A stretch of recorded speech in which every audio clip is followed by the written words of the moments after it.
Welcome back to the channel for another daily race lap guide. This is your go-to series where I break down corner by corner one of the fastest times from one of the fastest drivers on the global leaderboard, so you don't have to. And boy, have we got a treat in store today.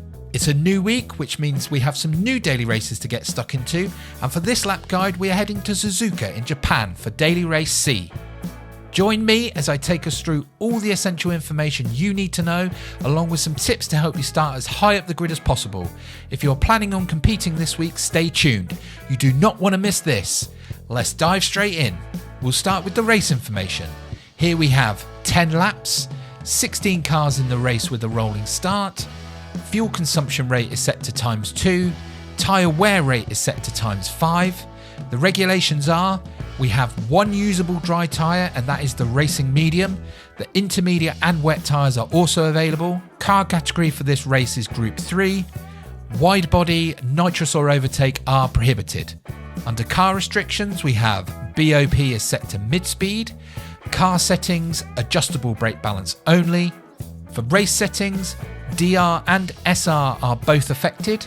There is light mechanical damage. Minimum number of pit stops is set to 1. So even though we only have one dry tyre, we still have to make a pit stop. Track limits are set to normal. And finally, penalty settings. Shortcut penalty is set to weak. There is no wall collision penalty. Colliding with other cars is penalised, and cutting the pit lane line on entry or exit attracts a penalty. Today's lap we are going to be looking at is, at the time of this recording, the top time on the global leaderboard of a 1 minute 58.764, completed in the Porsche 911 GT3R 992 2022. Now, with all the formalities out of the way, let's get out on track.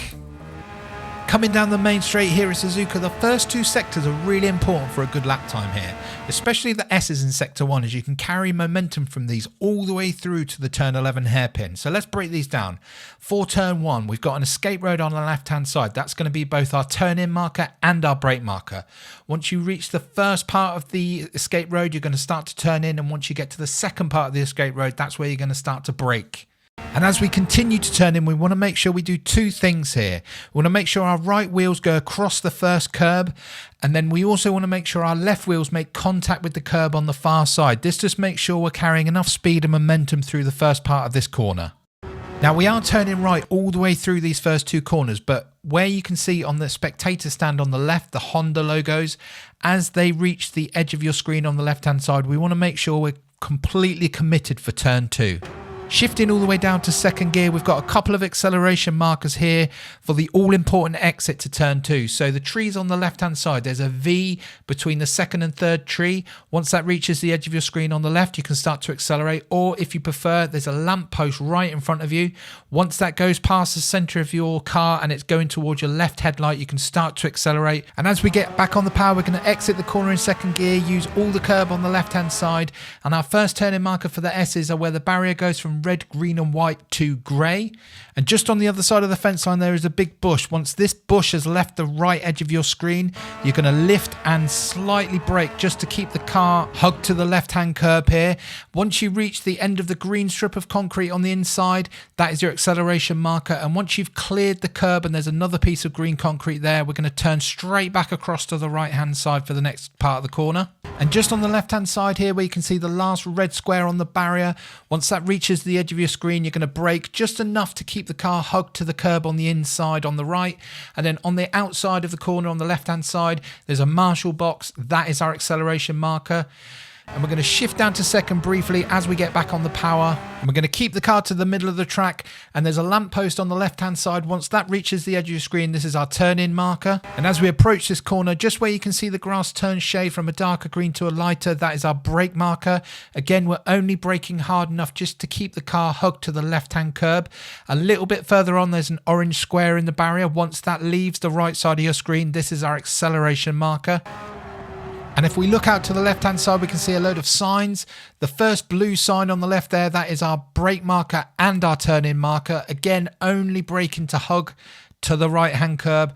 We're going to shift down to second gear. It might feel like it's taking forever to get around this corner, but I promise the more patient you are, the more speed you'll actually carry through. The spectator stands on the left hand side. Once the end of that stand reaches the edge of your screen, you can start to accelerate. And we want to get the car as far across to the right hand side as possible here for this next left hander. So we've got 2 turn-in markers for you here. End of the curb on the left. Once you reach that, you can start to turn in, or if you prefer, where there's a lighter line that goes across the track, once you reach that, you can turn in. We've got a lift marker on the right hand side where the barrier turns from white, red and green to grey.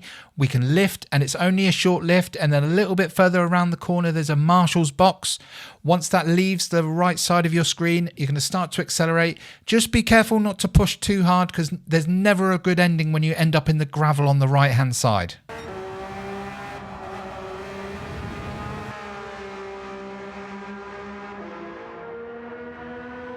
And as we come up to the Degner curves, Degner 1, we've got a brake marker on the right hand side of this floodlight. Once that reaches the edge of your screen, you're going to brake, and our turn-in marker here is the 50 board, either the one that's on the floor or the one that's attached to the fence. We can start to turn in here. We want to be really aggressive on this first part of the corner, so we want to get our right side wheels pretty much as close to, if not across, that green piece of concrete.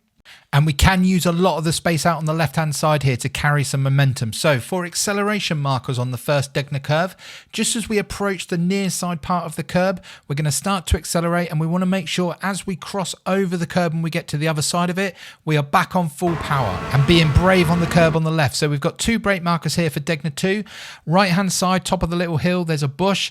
Once that reaches the edge of your screen, you can brake. Or on the left hand side, there's a white rectangle. Once that reaches the left side of your screen, you can brake. And we just need to make sure we move off the curb before we reach the end. And our turn-in marker here is the barrier on the right. Once that comes to an end and it reaches the edge of your screen, you're going to turn in. And we're going to shift down to second gear. And similar to the first Degner, we want to be quite aggressive here. So we want to get our right side wheels as close to, if not on, that green piece of concrete. There's some space out on the left hand side which we can use to carry some momentum, and our acceleration marker is once we get to the other side of the strip of green concrete, we want to make sure we're back on the power all the way down to the hairpin. And we're going to start to bring the car across to the right hand side just before the braking zone here, where our marker is the end of the curb on the right hand side. Just as you go past that, you're going to start to brake, and we're going to be hard on the brakes here. So once we reach the end of the Armco and it turns into a padded piece of barrier, that is our turn-in marker for the hairpin. As we come round, we're going to shift down to first gear, and we've actually got 3 acceleration markers for you. So the first one is the V in the tree. Once you can see your car is lined up with that, you can start to accelerate. Or there's a gap in the barrier on the right, or even the speaker post on the right hand side as well. Once either of those reach the edge of your screen, you can start to accelerate. We're going to be gentle on the power just to start with. We're going to come out in first gear, and then we're going to power all the way down to spoon curve.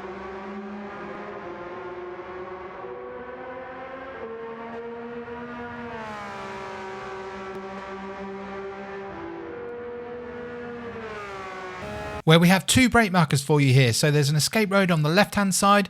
Once the start of that road reaches the left hand side of your screen, you can brake. Or the escape road on the right hand side of the track. When you're around a car's length ahead of that, you can start to brake. Just a bit further along, there is a turn-in marker where the grass turns to AstroTurf on the right hand side. And we're going to shift down to third gear for the first part of spoon curve, where our acceleration marker is the curb on the right hand side. Just as you reach that, you're going to start to accelerate. Not heavy acceleration here, just enough to keep speed up through the corner. And on the right hand side, where we go from gravel to concrete, once that reaches the edge of your screen, you're going to brake. And then we need to make sure we're turning into the next left-hander before we reach the end of the red and white curb. We're going to shift down to second gear for this last part, and just ahead of us there is a post with a white box on it. Once that is lined up with the center of your car, you can start to accelerate, stay hugged to the curb on the left hand side, then use all the space on the right hand side. We're going to power all the way down to 130R.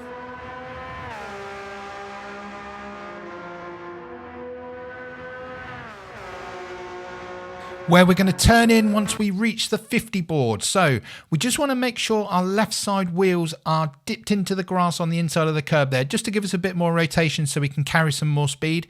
We are going to lift a tiny bit just as we approach the curb on the near side, just to avoid any chance of us going out to the right and off the track and either getting a penalty or ending up with dirty tyres. And our last big braking zone here for the Casio Triangle on the right hand side where the white line turns to yellow. Just as you reach that, you can start to brake. And then we're going to look back to the right hand side where we can see the blue and white curb. That is our turn-in marker. We want to be really aggressive for both parts of the chicane, and we're going to really cut both of these corners, as you'll see in a second. So we're going to shift down to first gear, and then we're going to shift up to second before we reach the curb. And as you can see, left-hand wheels completely over the curb, right-hand wheels in the grass. And then as we go over the curb, we're just going to accelerate gently to maintain speed. And then again, it feels like deja vu. Our left-hand wheels are completely in the AstroTurf. Our right-hand wheels are all over the curb, across the white line. We want to make sure we're accelerating as we reach the other end of the curb. And we can use some space on the right, but just be careful on that curb because it can throw you around every so often. Stick to the right-hand side. And that is a lap of Suzuka in a 1:58.764.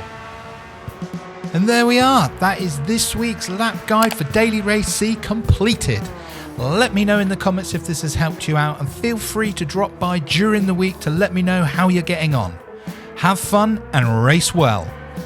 It would be great if you could consider subscribing to the channel so you never miss another lap guide. And why not drop into one of our Gran Turismo live streams? Thanks for watching, and I'll see you in the next one.